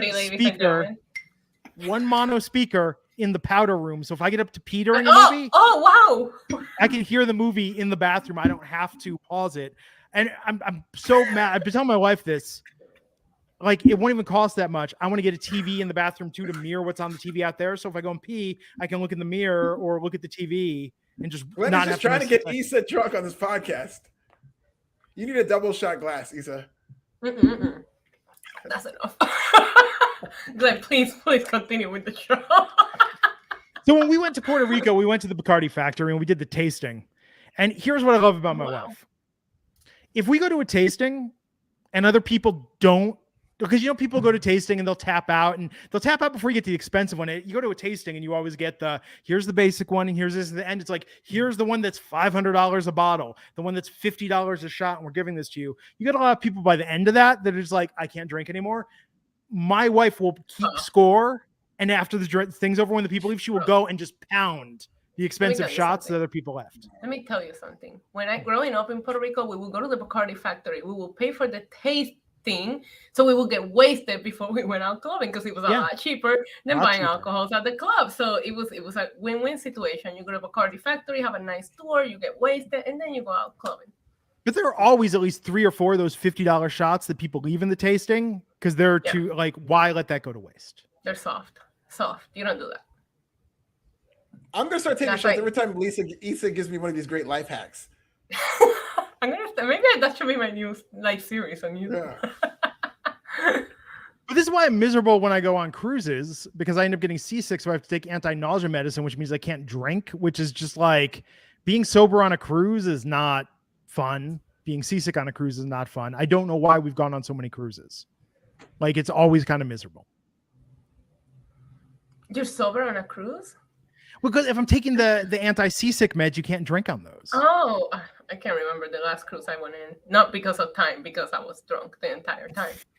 But I did learn that if you hear on the speakers, if they say Oscar, that's a code for somebody went overboard. Yeah. Oscar, for overboard. Oscar, yeah. Because that's like the military, like it's kind of F is Foxtrot and stuff like that? Right. That's the code. They have like certain codes for the things that they call. Tube City asking if there's a TV in my bathroom, how am I going to aim with the TV on? I'm not going to accidentally piss on the TV. How low is the TV? Down. Yeah, I'll put it facing downward. Oh my God. Look, there's nothing worse than when you're watching a movie with someone and somebody has to get up and use the bathroom and you're into the movie and you have to pause the movie, or you have to get up and like hope you hear enough of what's going on that you don't miss it and come back. But if you have an ecosystem going, you can keep watching it on your mobile device. Like if you have like an Apple ecosystem, you can keep listening to the music. Like if you're watching Apple TV, it will play on all of your Apple devices, so you can keep watching it. But you can't AirPlay the video from your TV to your you can. device. No, you can't. Not from. Can you? I have to look into this. Yeah, you can with the Apple Home thing. Because I'm gonna look into this. Yeah, I just did it at my best friend's house, like apartment. Okay. But we'll play it on both screens at once. That's the question. No, I can't remember, but I'll show you what she has, and you can figure it out from there. By the way, the other night, okay, look, you 90s kids. I understand you have your movies that you love, and we have like the Clifford with Martin Short that I watched, and it was like, yes, this is a batshit crazy movie. It's fantastic. You have your Airborns, you have your Sidekicks, you have your Empire Records, you have your Ladybugs. 90s kids love this film, Captain Ron, with Martin Short and Kurt Russell. I put on Captain Ron the other night because I'm like, oh, I've always heard this talked about. I'm going to watch Captain Ron. It's going to be great. I laughed maybe once during Captain Ron. And why is Kurt Russell doing Michael Keaton's Beetlejuice voice the entire film? I'm a 90s kid, never saw the movie. I never seen it. You're not missing. They go to Puerto Rico at one point. They're sailing. They're in a boat. It's a sailing movie. Captain Ron, though, I don't get the love for that film. I never seen it. Very disappointed. Ladybugs has been on cable a lot lately, though, and I have to admit, I've rewatched multiple portions of Ladybugs. Everyone's saying watch Goofy movie. I've heard Goofy movie. Powerline is the band in it, right? Movie. The Goofy. Okay, should have won an Oscar. Okay, I will watch Goofy movie. This better not be a Captain Ron situation. At least should have won a Grammy. I'm not watching it. I'm gonna wait for Glenn to watch it, and he'll let me know if I need to watch it. I can just hear, by the way, during all this in the future, I could just hear in the future the angry comments just being typed while we're having this conversation. Yeah, because this podcast has been all over the place. Yes, this is a wrestling show. Why didn't they put Rampage? Why are you guys not reviewing the main event? Are we at the main event? Yeah, we're at the main. Jesus Christ, how is this going for an hour and a half? You didn't talk about. We're gonna get at the same time. You didn't talk about Raquel Rodriguez going Raquel Rodriguez. Like, yes. What was that? Like she was in a telenovela. Yeah, with, bro, like, the we get it. You're Spanish. You can roll your R's. Like, relax, girl. That's not her, though. You know that's WWE, like, trying to put the ethnic slang on that, you know, and it's so produced. This is how you can tell that they're really into her and they want to give her a shot, because she had a smile through the whole promo. And that segment came after Ric Flair's baby mama was like talking about some really deep stuff, and then like you had Shayna Baszler just standing there like, what? What? It's true. No. And then you had Shayna Baszler standing there like, what the hell was that? Same. I was trying to have a good time. I was streaming. I was drinking. And listen, I am into this new Lacey Evans. Love the new Lacey Evans. But it got too deep. Like, she killed my buzz completely. I'm like, this is really sad. What made it so great last week, it was just very grounded. There was no music, but now WWE is putting its WWE touch on it, where there's got to be this dramatic music. And she had the Cody Rhodes logo as the backdrop. Like, do they have to remind us that Cody Rhodes is there all the freaking time? Like, chill. Dylan Matthews saying, we're the best after show review channel on the damn internet. Anyone who doesn't like it can kick rocks. I agree. Thank you, Dylan. Agreed. Okay, so here's what's the good with Lacey Evans. I didn't want to say this publicly, but I'll say it here. A+ content, B- presentation tonight. And it's not Lacey's fault. She killed my buzz completely. Killed my buzz. Why did we get the animated graphics for Zia Lee? And why do we get like this elaborate promos for other folks? But with Lacey, it's like, we're just going to add music and like do these camera cuts. Like, her story is very powerful. WWE is now doing her a disservice by not presenting her story in the best way possible. Well, it shouldn't be presented. It shouldn't be produced at all. It should be what it was last week. It's just a real woman telling a real story with nothing, no bells or whistles, no cartoons or anything. Just let her talk. Right. Yeah. Did we ever figure out what happened with Zia Lee's landlord? No. He got evicted. Oh, okay. Sonya Hard Deville times. And her family. Hard Sonya times Deville's for pandemic. family. Yeah. I can't wait to see Lacey Evans wrestle again, but they gotta bring these promos back to basics. Like, if she's gonna be really real, they need to present her like no. It was just a lot for a Friday night, and you're feeling good, you're buzzing, and then she just like, it got too deep. Looking forward to it though. Who's she feuded with first? Natalia. It looks like Natalia was kind of calling her out, so it looks like No, Natalia. Natalia's gonna be in NXT. No, maybe She'll Shayna. be doing Maybe Shayna. Maybe Shayna. I like could the be idea of her Shayna. and Shayna. Yeah, but even when Dolph Ziggler was in NXT, they're going to go back and forth on NXT and Raw. It's just that they're just going to use She's their gonna presence. feud with Raquel Rodriguez. Oh, there you go. Well, that could be interesting. So backstage, we had Natalia being like, "Who cares?" With Shayna, so they're the mean girls now. And then Raquel was there, Raquel Rodriguez. I wish I could roll. If I could roll the R's, I'd be saying Glenn Rubenstein with the rolled R. I'd be rolling R's left and right. Can't do it. Glenn Rubenstein. Yes. Alfred. I like that. I'd be like, remember when Barack Obama would always hit the accent? Remember how Obama would always hit the accent when he said Nicaragua, or so he would always hit it? I'd be like that guy with the rolled R's everywhere. You can't roll your R's at all. I'm sorry, that was so funny. It came out of nowhere. I didn't expect it. You can't roll your R's at all, Glenn. You don't know how good. No, I still have a little bit of a lisp. I had one as a kid. I did a lot of speech therapy. It's just how it goes, man. Same thing killed my career playing the saxophone. I just couldn't manipulate. No, if we in Puerto Rico were born salsa, there's 3 things that we can do the second that we're born, and that's salsa dance, roll our R's, and know how to break into a car. So that just it comes with being born. Holy shit. Okay, send all those emails. Send all those tweets to NYC Demon Diva. Even I'm not touching that one. What? I mean, I can bring it to apartments too if you need me to. I mean, I can escalate it. When you come out to England, we're gonna break into some houses together. All right, we're gonna get those gentrified money. Yeah, because we're gonna look for WrestleMania. You're gonna do the parking thing again, and then we're gonna use my powers. Yeah. Oh, there you go. I like that. There's always a way to make money, Alfred. I can just hear those future complaints being typed. Right, we'll do the podcast after WrestleMania. I'm Glenn Rubenstein. Issa and Alpha are in jail this week, so I'll be doing. Maybe we can probably get in a phone smuggle, or we can pay one of the correctional officers, and we can do it from the jail, from prison. We can join in. Oh, that'd be great. Oh, yes. That'd be great. So, the main event tonight. Oh, yeah. Riddle versus Jimmy Uso. Yo, this match was awesome. Yeah, it was. It got me excited because like Glenn was saying earlier, it's going to be mix and match. They're going to have Orton and Jay now, but they got me excited for that because they had a really good match. And Orton's going to win also, Riddle won tonight, and then they're going to end up losing the titles. Absolutely. They're going to complete the mission. Okay, so can we talk about Riddle hitting God mode levels RKOs? Is Randy not gonna get jealous at some point? Because this Riddle RKOs are lit. Yeah, Riddle gets up for him and he gets bigger reactions for his RKOs. Yeah, I think that's what's gonna cause the breakup. And we don't give Riddle enough credit for dressing in gear inspired by Evel Knievel. Yeah, that is my favorite Riddle gear. I do like the stars and I can never go over his pinstripe Yankees gear that he wore when he was in New York. that's absolutely, especially as a Yankees fan. But I don't even think Evel Knievel. I'm a huge super fan of Super Dave Osborne. That's what I think, and I think that's a shout out to. Did you watch the Super Dave documentary? Yes, I've watched everything that's ever had to do with Super Dave. I love him. Wait, hold on. Wait, have you watched? How many episodes of Bizarre have you seen from Canada? Oh, okay, maybe not Bizarre. I've seen a couple though, but not every episode of Bizarre. I've seen, maybe that wasn't my favorite thing, but even that I've seen some of.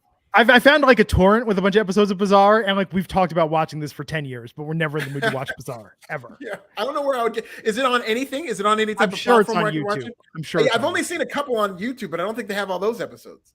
Yeah, because I remember that's what all the early skits. As a child, nothing made me laugh more than when he did the lip sync at the piano to Dolly Parton's 9 to 5, and he was doing the hand gestures, and then that as a child, I thought that was the funniest thing I'd ever seen.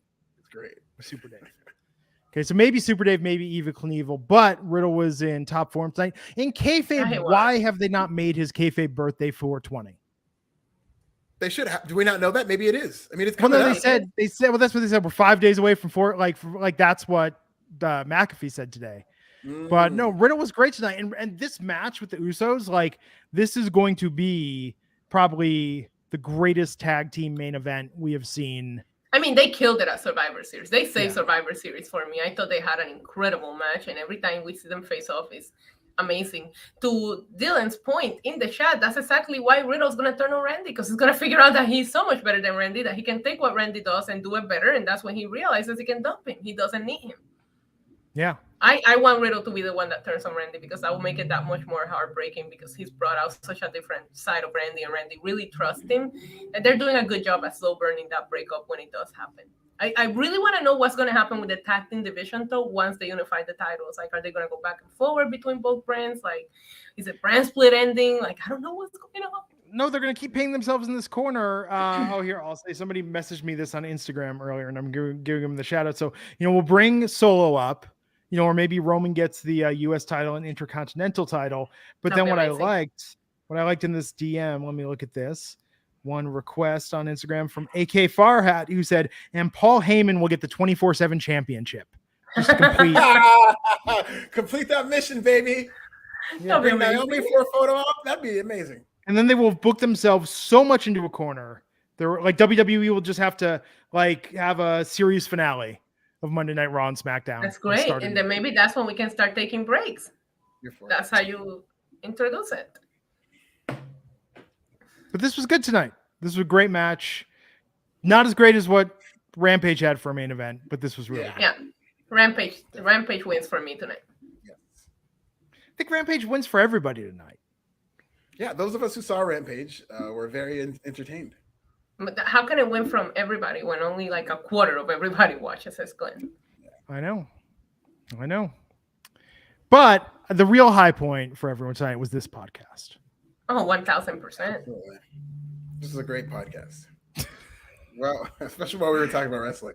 You know what's funny is that a lot of times you get done with this podcast and I'm like, yeah, that was pretty good. It was pretty tight. Instead, I'm like, oh shit, we really went off the rails. So for me to finally say that, like for me to finally think that, like, holy shit, did we go off the rails? Should we warn Raj?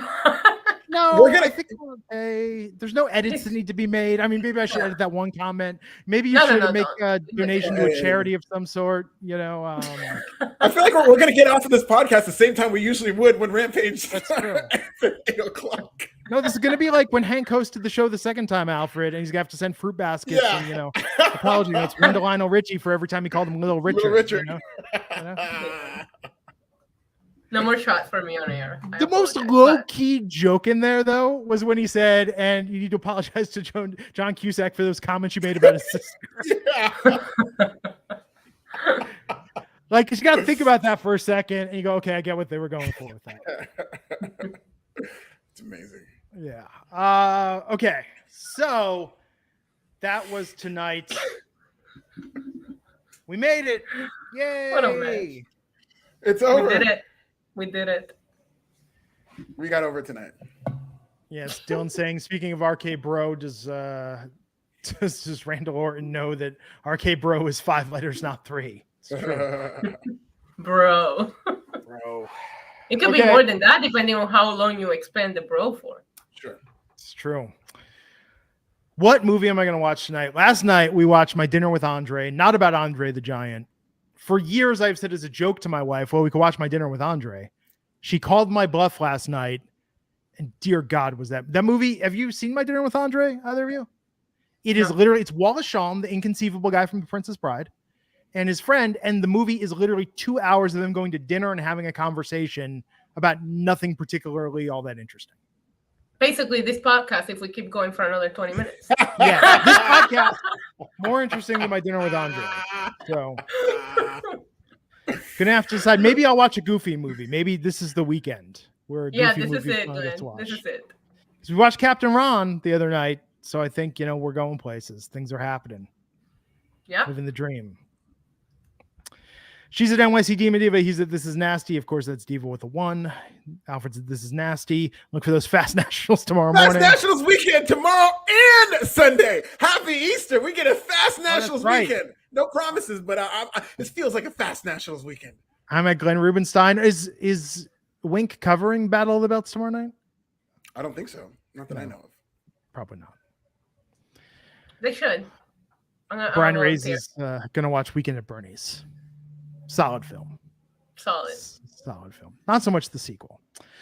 Well, us three will be back on Tuesday. Until then, everybody have a great holiday weekend. Although I guess Easter's not necessarily the happiest of holidays, but It can be for some. it can be. Who doesn't like an Easter egg hunt or a nice Easter basket? It's Passover for my people. Don't eat that leavened bread. We'll get you back here next time on the Wrestling Inc. podcast. Take care.